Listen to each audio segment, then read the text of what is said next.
被一个小辈逼成。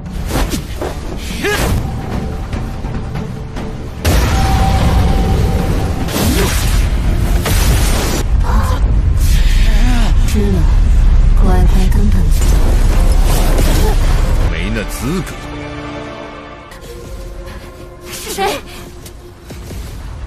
Halo kalian semua, selamat datang di channel Donghua Singkat. Bagaimana kabar kalian semua? Mimin harap kalian semua baik-baik saja. Dan pada video kali ini kita akan melanjutkan alur cerita dari serial Donghua Battle Through the Heaven episode ke-142.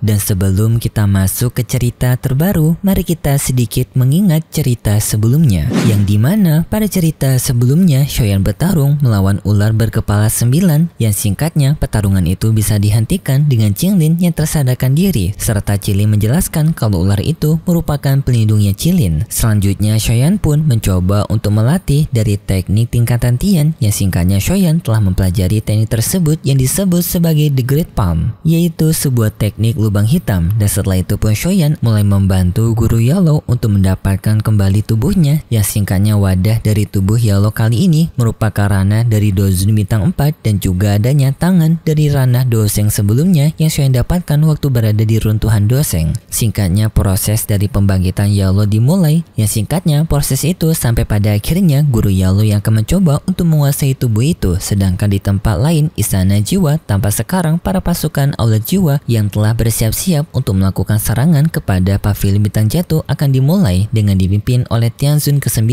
dan itu merupakan inti cerita pada cerita sebelumnya. Kalau gitu pun sekarang langsung saja kita masuk ke bagian cerita terbaru. Cerita ini berlanjut dengan diperlihatkan Feng Zunzhen yang bertemu dengan Qilin dan juga lainnya, yang di sini pun Feng Zunzhen bertanya kepada mereka bagaimana kondisi Shoyan dan juga Yalao. Qilin menjawab sekarang mereka berdua masih dalam proses dari pembangkitan guru Yalao dan sepertinya tidak ada masalah di antara mereka. Mendengar hal itu membuat Feng Zunzhen merasa lega, tetapi tak lama kemudian muridnya Feng Zunzhen datang ke tempatnya. Feng Zunzhen memberitahu kepada Feng Zunzhen bahwasanya pihak dari Aula Jiwa telah mengumpulkan pasukan mereka untuk pergi ke tempat dari Pavilion Bintang Jatuh mereka melakukan penyerangan kepada pavilion mereka yang setidaknya akan tiba dalam waktu 3 hari. Mendengar hal itu pun membuat Feng Zunzhen merasa khawatir dan ia langsung menyuruh kepada semua orang untuk bersiap-siap dan juga mempersiapkan Pavilion Bintang Jatuh mereka dalam mode siaga untuk pertempuran, menjaga setiap pertahanan termasuk tempat teleportasi. Mereka semua memahaminya dan lalu pun mereka semua mulai bergerak untuk melakukan persiapan penyambutan dari serangan Aula Jiwa. Sedangkan di tempatnya Shoyan, ia masih mengawasi guru Yalo, serta di sini Shoyan juga sedang mencoba untuk melakukan pelatihan meningkatkan kekuatannya menggunakan cairan emas dari kerangka Doseng, yang cairan itu memberikan peningkatan kepada Shoyan.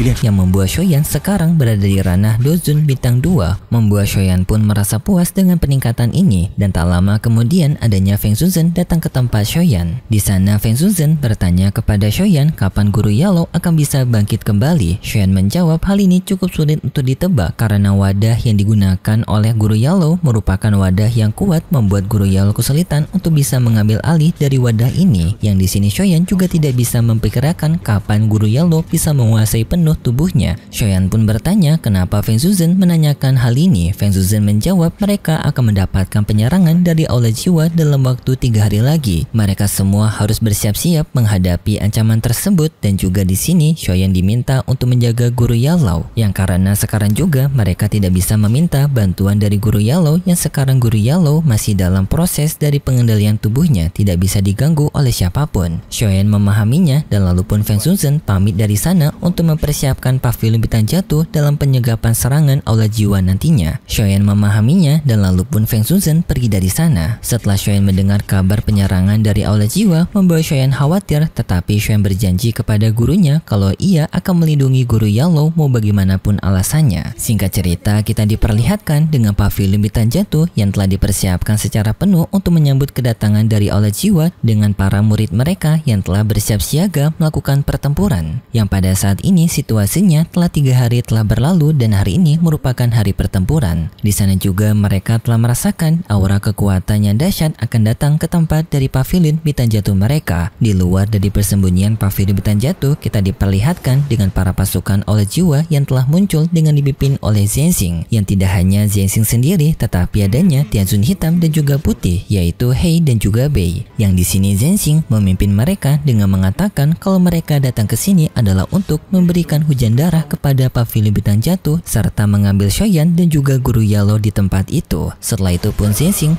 mencoba untuk menghancurkan dinding pelindung dari pavilion bintang jatuh. Yang retakan pelindungan telah muncul membuat para anggota dari pavilion bintang jatuh termasuk Feng Suzhen telah merasakan keberadaan dari aula jiwa yang telah berada di luar dari tempat persembunyian mereka. Singkat cerita, para pasukan aula jiwa telah berhasil merobohkan pelindung dari pavilion bintang jatuh yang lalu pun di sini mereka semua saling berhadapan satu sama lain. 慌什么？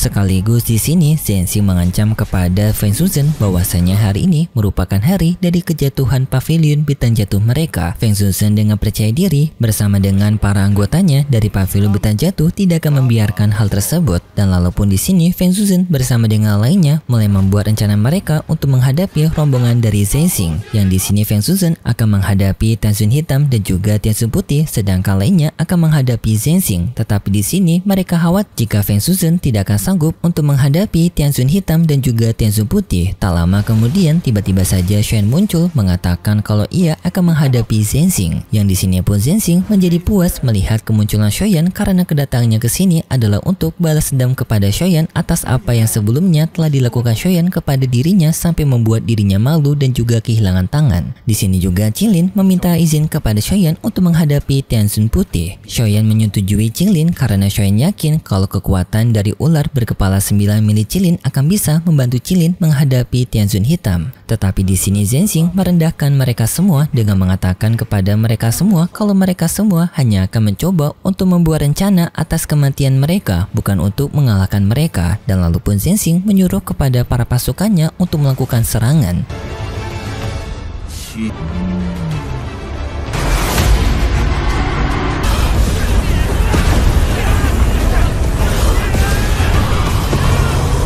Sedangkan di tempat dari guru Yalo, tampak guru Yalo sekarang masih dalam proses dalam pengendalian tubuhnya. Yang tampak guru Yalo masih kesulitan untuk bisa menguasai tubuh tersebut. Sedangkan di luar kita diperlihatkan dengan pertarungan yang telah dimulai. Pertarungannya sengit pun terjadi di antara kedua belah pihak ini. Yang dalam pertarungan kita diperlihatkan boneka Dozunya Shoyan berhadapan melawan Tianzun putih. Yang di sini Tianzun putih sangat kaget dengan bonekanya Shoyan karena kekuatan dari boneka ini berada di ranah Dozun bintang 4. Sedangkan untuk Qinglin, ia berhadapan melawan Tianzun hitam. Yang dalam pertarungan itu Qinglin memamerkan kekuatan matanya yang seketika membuat Tianzun hitam kaget karena kekuatan matanya Qinglin merupakan kekuatan yang sangat langka. Lalu pun Tianzun hitam melakukan penyerangan kepada Qinglin, tetapi Qinglin dengan segera mengeluarkan ular berkepala 9 yang langsung pun ular itu menghajar Tianzun hitam. Sedangkan di tempat Zhenxing dan juga Shoyan terjadi pertarungan duel di antara mereka. Yang di sini tampak sikapnya Zhenxing yang sebelumnya sombong kini telah luntur karena telah dipojokkan oleh Shoyan. Yang hal ini pun membuat Zhenxing sangat heran bagaimana bisa Shoyan yang ranahnya masih berada di bawahnya yaitu Dozun bintang 5 dan juga Dozun bintang 2, tetapi Shoyan lebih kuat daripada dirinya. Bahkan tanpa Shoyan yang sama sekali tidak kelelahan, berbeda dengan Zhenxing yang sudah terpojok oleh kekuatan Shoyan. Hal ini sebenarnya masuk akal karena Shoyan sendiri telah menggunakan teknik dari transformasi apinya yang membuat ranah Shoyan itu kemungkinan berada di Dozun bintang 5 juga atau bintang 4. Tapi intinya cukup wajar jika kekuatan Shoyan bisa bersaing dengan Zhenxing. Pertarungan di antara mereka kembali berlanjut yang dalam pertarungan itu Zhenxing semakin terpojok yang pada akhirnya Zhenxing pun tidak memiliki pilihan lain untuk mengeluarkan teknik terkuatnya.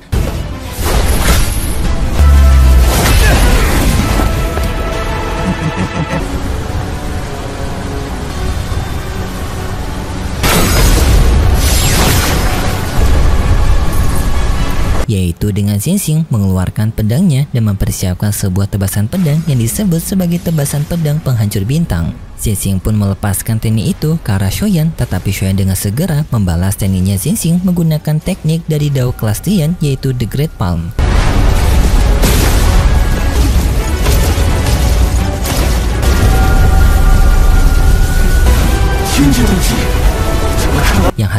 seketika membuat Zhenxing menjadi sangat kaget bagaimana bisa Shoyan memiliki teknik tingkatan Tian yang berada di runtuhan doseng sebelumnya. Ya, seketika serangan Zhenxing menjadi tidak berguna dimakan oleh lubang hitam dari teknik tingkatan Tiannya Shoyan, dan setelah itu lubang hitam tersebut juga menjedot Zhenxing, yang di saat itu Zhenxing meminta bantuan kepada Tianjun ke-9 untuk menyelamatkannya, tetapi ia langsung tewas karena teknik lubang hitamnya Shoyan.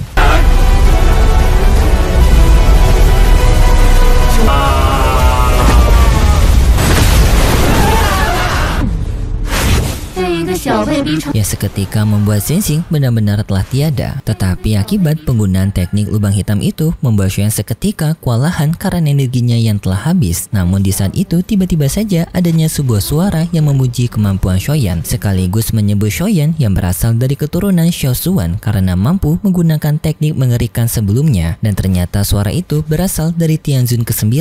Tetapi di sini Tianjun ke-9 masih belum memahami bagaimana Shoyan bisa memiliki peningkatan kekuatan yang begitu pesat, bisa berada di ranah Dozun dalam waktu hitungan tahun saja, berbeda dengan para sesepuh yang membutuhkan waktu yang sangat lama dibandingkan Shoyan. Bisa dibilang Shoyan menggunakan cara instan. Hal ini pun membuat Tianjun ke-9 berpikir apakah ini merupakan pengaruh dari keturunan Xiao Zuan, tetapi hal ini juga sempat tidak diyakini oleh Tianjun ke-9.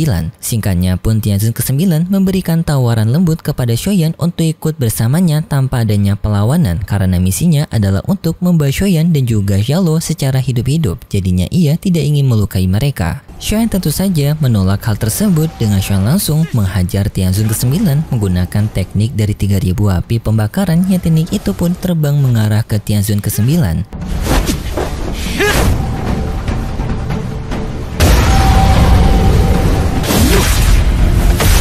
Tetapi sebelum teknik tersebut mengenai Tianjun ke-9, tiba-tiba saja Tianjun ke-9 dapat menghilangkan tekniknya Shoyan dengan sangat mudah. Dan setelah itu pun Tianjun ke-9 menekan Shoyan menggunakan kekuatannya. Dan selanjutnya Tianjun ke-9 mendekati Shoyan untuk membawa Shoyan, tetapi di saat itu tiba-tiba saja adanya sebuah serangan yang menampar Tianjun ke-9 sampai membuat ia terpental dan mengalami luka.